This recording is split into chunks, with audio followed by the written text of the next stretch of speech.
Cada 2 o 3 semanas paso 36 horas en la cama. Un auténtico tormento.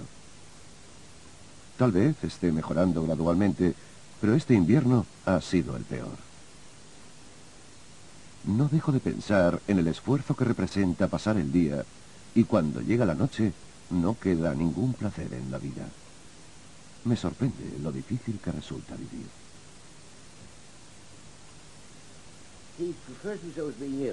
Se refiere a sí mismo como un enfermo, pero nunca explica la enfermedad que padece.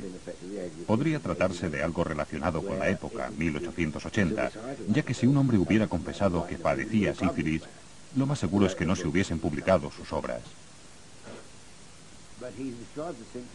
Pero describe los síntomas con tanta claridad que resulta difícil creer que no se diese cuenta de que sus lectores, por lo menos los hombres, no supieran lo que estaba describiendo.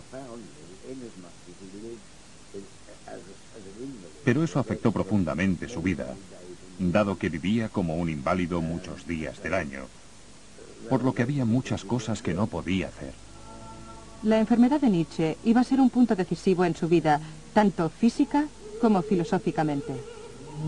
En 1876, en la inauguración del Gran Teatro de la Ópera de Wagner de Bayreuth, Nietzsche se marchó al terminar el primer acto de El Anillo de los Nibelungos, aquejado de una misteriosa enfermedad. Su relación con Wagner había sufrido tensiones debido a las objeciones de Nietzsche al creciente nacionalismo del compositor. Abandonar el teatro a media representación fue el colmo.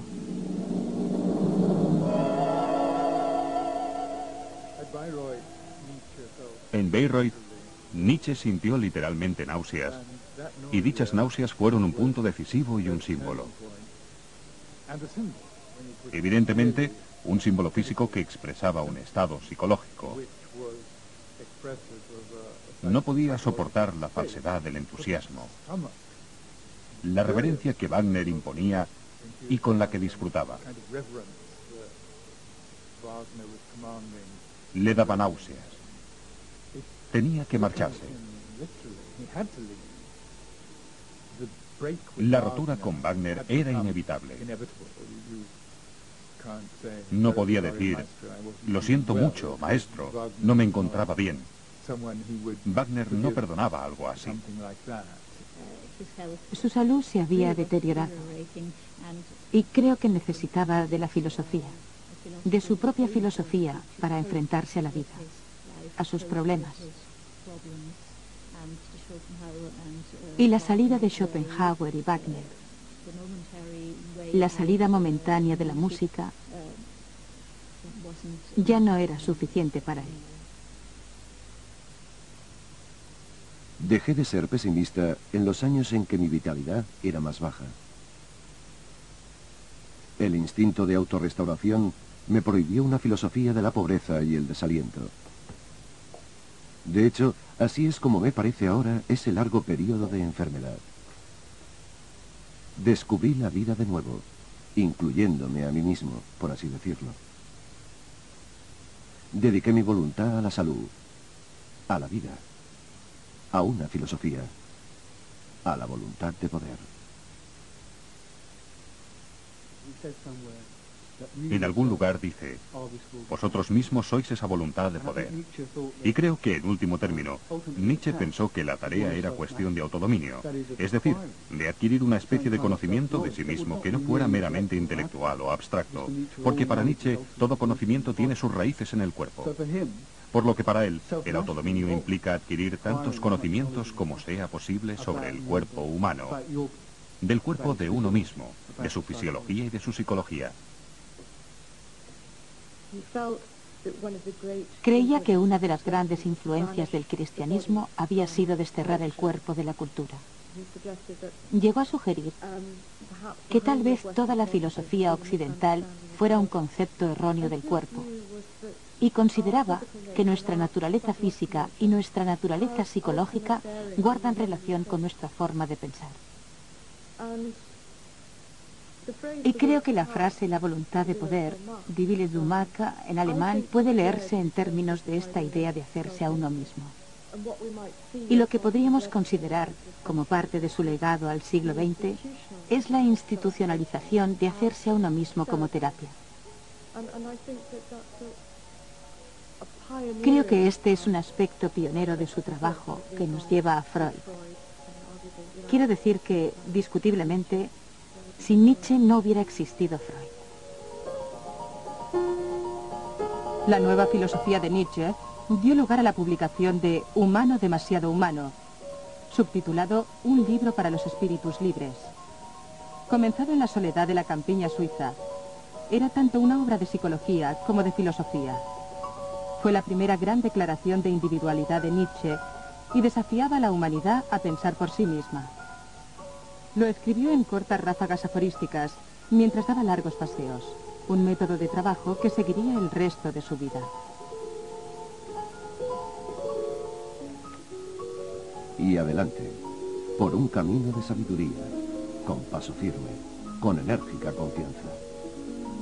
Seas como seas, sé tu propia fuente de experiencias. Deshazte del descontento acerca de tu naturaleza. Perdónate a ti mismo. Lo tienes en tu poder, mezclado con lo que has vivido. Tus comienzos en falso, errores, engaños, pasiones, tus amores y tus esperanzas. Tu propia meta, sin sobrarte nada. Se había librado de las trabas de las antiguas tradiciones y de opiniones que no eran suyas. Y para el espíritu libre significaba estar dispuesto y poder y atreverse a tener nuevas perspectivas y a cuestionar continuamente las propias opiniones y a ser lo suficiente imparcial como para encontrar el propio camino.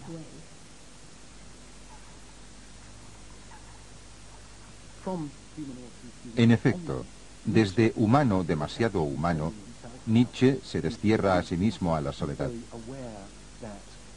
Es muy consciente de que el libro es muy polémico y de que al publicarlo, en 1878, se está aislando de muchos de sus amigos. El mismo Wagner vio el libro como una prueba de la inestabilidad mental de Nietzsche, por lo que éste se encontró cada vez más aislado.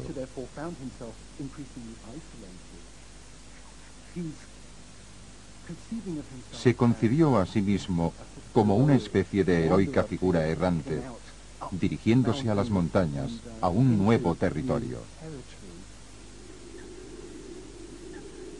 Un año después de la publicación de Humano demasiado humano, Nietzsche renuncia a su cátedra en Basilea debido a su mala salud y se traslada a la región del Algerien en los Alpes suizos. Viviendo en su pequeña pensión, se buscó una habitación en esta casa de huéspedes en el pueblo de Sils Maria. Durante los siguientes 10 años, pasaría los veranos aquí y los inviernos en la Riviera francesa o en la Riviera italiana, trasladándose según los cambios climáticos para adaptarlos a su salud. Le encantaba el aire fresco o enrarecido y el frescor en verano. Parece que ese era el clima que más le agradaba, ya que creía que así podía pensar con mayor claridad. Encontró lo que estaba buscando en su prosa. Me refiero a que utilizó metáforas, ya que estaba buscando algo duro y no susceptible a las emociones humanas. Así que en las montañas encontró la imagen de un mundo en el que las emociones humanas eran insignificantes.